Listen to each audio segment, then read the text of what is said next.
Khamzat Chimaev is on fire, but does he have the capabilities to become the next UFC champion? In this video, we're going to go ahead and discuss what's his best fortes, what are his weaknesses, and what his path to victory is against Dricus du Plessis. Let's go ahead and start off with his strength. His elite grappling and finishing instincts is par to none, ladies and gentlemen. Khamzat has 4 first-round finishes via submission or TKO in the UFC against grapplers like Kevin Holland and Li Jingliang. He showcased and showed suffocating top pressure and fast transitions. He just doesn't wrestle. He mauls. His ability to chain wrestle and find dominant positions in seconds makes him a nightmare early on in the first couple of minutes of each and every single round. Let's go ahead and start off with his strength. His elite grappling and finishing instincts is par to none, ladies and gentlemen. Khamzat has 4 first-round finishes via submission or TKO in the UFC against grapplers like Kevin Holland and Li Jingliang. He showcased and showed suffocating top pressure and fast transitions. He just doesn't wrestle. He mauls. His ability to chain wrestle and find dominant positions in seconds makes him a nightmare early on in the first couple of minutes of each and every single round. When we see Khamzat Chimaev control the pace, he lands almost everything. I mean, against Robert Whittaker, he was landing like 80% of all his strikes, and he has really good elite decision making and shot selection, especially in the grappling heavy department. In my honest opinion, it goes without saying that Khamzat Chimaev is among one of the best in the UFC currently right now that has that attribute. In a war, especially the one that we saw against Gilbert Burns, we saw that Chimaev proved that he can go the distance, especially under pressure.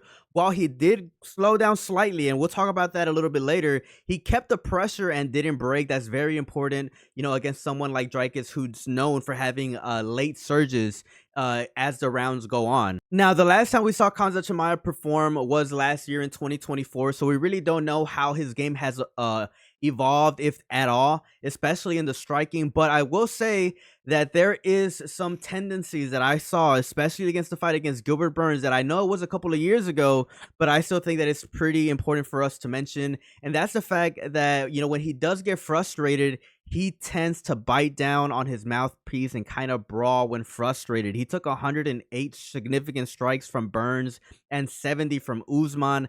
That's concerning. His striking defense drops when pressured, in my honest opinion, and when he does get frustrated a little bit. Like I said, we haven't really seen how his striking has evolved since then, but that's just something that I would quickly like to mention, is that the fact that from what I've seen from past fights that Khamzat has had against really good fighters, is the fact that when he does get frustrated, he does tend to bite down on his mouthpiece and brawl, which could be, a double-edged sword against someone like Dricus du Plessis, who is a really big middleweight.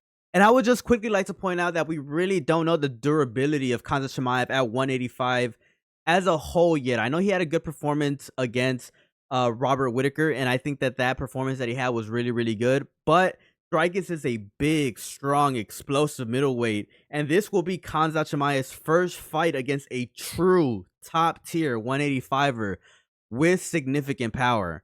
Now, another weakness from Khamzat Chimaev is the fact that as the fight goes on, especially against the fight against Kamaru Usman, where he was having a lot of output, in my honest opinion, he was slowing down a lot. And a lot of people came out with the sentiment that if that fight would have been a 5-rounder, Usman probably would have gotten it done. So that's another thing that I would just like to quickly point out for Khamzat Chimaev. But that's pretty much all the weaknesses that I do see from Khamzat Chimaev. As far as his path to victory, he has, he kind of does have a few. He could have early takedowns and have top control and just win every round after that. He could hunt for submissions or wear down Dricus over rounds 1 and 2 and have more success towards the later rounds.